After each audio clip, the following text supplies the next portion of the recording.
Hello crafty friends, welcome to another card ideas video. To get going, I've got a piece of smooth white card and some masking paper that's similar size to this bit of card because I want to mask most of this off. And I've got this die set. This bit cuts lots of lovely little apertures. This bit cuts out the whole shape. I don't want this bit right now, I just want this, because I want to cut this shape out of my masking paper to create an aperture through which to stamp. So I'll pop that there, so there's an equal size gap there and there roughly, and I'll tape it in place and die cut. And now I'm going to stick this on here.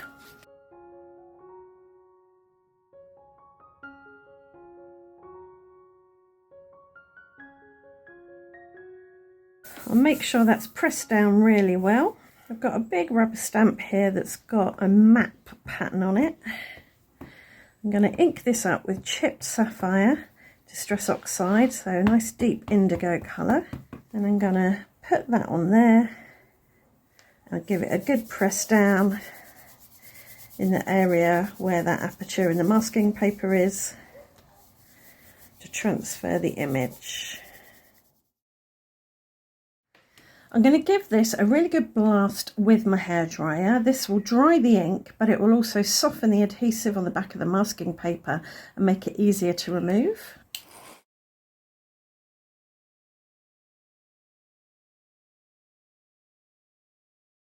And then we have our stamped image. The masking paper didn't quite cover the bottom or the side here, but that's okay because I'm going to cut this down in a bit anyway. But what if you haven't got a die like this? Well, you could use masking paper or washi tape and just tear yourself some raggedy pieces, and you can mask off an area like this. You'll want to cover the whole of it so that you don't get ink on these bits. But you can see here how you could stamp in that area there. So I'm going to cut this down with a stitched rectangle panel, and that will get rid of those bits of stamping. So that's all cut down. I'm going to do a little bit of smushing on top. The chipped sapphire is water reactive, so it may move with the smushing, but that's okay. Just using the corner of my smusher to add some smushiness.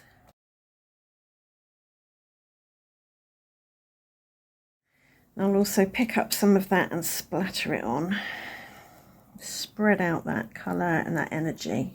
Did I say this is faded jeans? If I didn't, that's what it is. I shall dry that. For some shimmer and shine and some more energy and movement, I'm going to spatter on some gold metallic watercolour.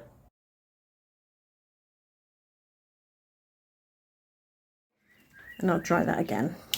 That's now ready to go on a card blank. I'm going to add it to a 4x6 inch card blank.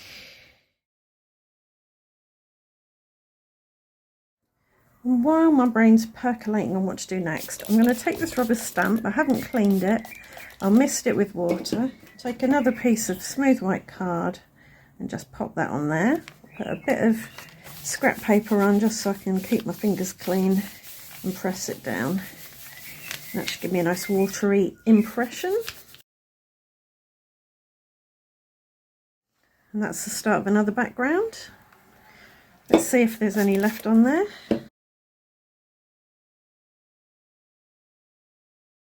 And that's a very, very faint impression. So again, the start of something else. So I've had some thoughts. I have cut a ticket out of white cardstock, a leafy branchy thing out of white cardstock, and a butterfly, quite a small one, with its backing out of white cardstock.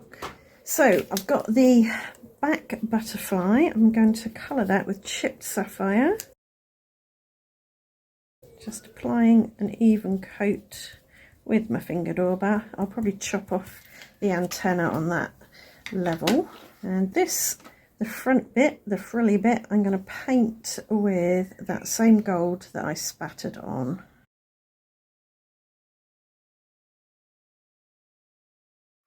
I'll give that a blast with a hairdryer, but I'll keep it from blowing away by putting my tweezers in one of the little holes. Now I can dip the middle, the body, in a little bit of high-tack glue and then pop that on there and get it lined up. And I'll chop off those blue antennae, something. So I think that'll stand out nicely on there. Same colour, but much more intense. I want to add a little bit of definition to the edge of the ticket, so I'll gently add a little bit of chipped sapphire around the edges.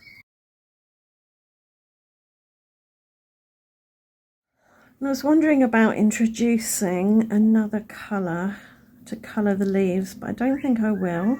I'll just gently add some little blushes of chipped sapphire. I will spatter on a bit of gold as well. And maybe add a few bigger blobs here and there. And again, I'll dry that. So time to assemble. I'm going to put some 1mm deep foam tape on the back of my ticket to give it a lift. I've got my rule of thirds acetate grid here.